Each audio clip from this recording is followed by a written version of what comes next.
राजस्थान सरकार ने आखिरकार उस परीक्षा का रिजल्ट जारी कर दिया है जिसका अधिकांश विद्यार्थियों को बहुत इंतजार था। और इस परीक्षा से सभी विद्यार्थियों को लगभग ये उम्मीद लगी हुई थी कि समाज में बेरोजगारी जो दाग लगा हुआ है वो खत्म हो जाएगा। कुछ विद्यार्थी सफल हो गए, कुछ विद्यार्थी असफल हो गए। जिन विद्यार्थियों ने वास्तव में बहुत अच्छी तरीके से संघर्ष किया था, तैयारी की थी अपनी, वो सक्सेस प्राप्त कर गए। और जिन विद्यार्थियों ने थोड़ी बहुत भी लापरवाही रखी थी, कहीं ना कहीं सफलता प्राप्त करने से वो चूक गए।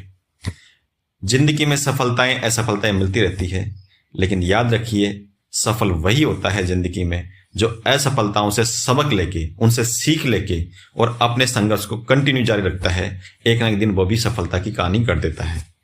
तो आप सभी विद्यार्थियों से मेरा रिक्वेस्ट है कि जो सक्सेस हो गए हैं वो उनको ढेर सारी शुभकामनाएं, ढेर सारी बधाई, ढेर सारा आशीर्वाद। लेकिन जो विद्यार्थी सक्सेस नहीं हुए हैं उन विद्यार्थियों से मेरा रिक्वेस्ट है, निवेदन है कि आप अपने मन की भावनाओं पे कंट्रोल कीजिए। आप एक बार बैठ के डीपली जाके सोचिए कि वास्तव में हमने इस पेपर के लायक मेहनत की थी क्या। और अगर आपने इस पेपर के लायक मेहनत की थी और फिर भी सफलता नहीं प्राप्त की है तो आप उदास मत होइए, अपना फिर एक बार वापस रिस्टार्ट कीजिए।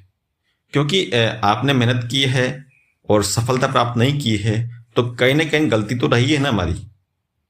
या तो हम कट ऑफ में नहीं आ पाए हैं, या हमसे कोई पढ़ाई उस तरह से नहीं कर पाए जिस तरह से लोगों ने प्राप्त की है। तो मैं ऐसा मानता हूं कि आप लोगों को इस एग्जाम से एक सबक लेके कि हमें किस लेवल की तैयारी करनी है, कि अगर हमें सरकारी जॉब प्राप्त करना है, हमें सक्सेस होना है, तो हमें किस लेवल की तैयारी करनी है, किस लेवल की पढ़ाई करनी है, इसे सोचना पड़ेगा। तो आप लोग वापस जी जान से मेहनत करने लग जाइए। जो सोशल मीडिया पे चल रहा है कि इतनी कट ऑफ नहीं जा सकती है, उतनी कट ऑफ नहीं जा सकती है, तो आप उन सबको छोड़िए। ये काम चलता रहेगा ऐसे ही।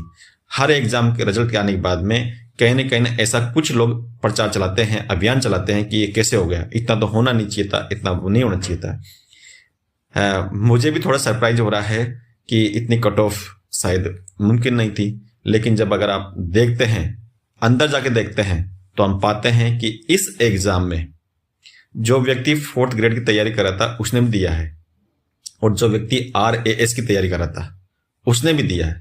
तो आप बताइए परसेंटेज क्यों नहीं बढ़ सकती। तो सारी चीजें छोड़िए, वापस अपनी मेहनत पे आइए और जी तोड़ मेहनत कीजिए। बाकी आपकी इच्छा है, जो करना है कीजिए।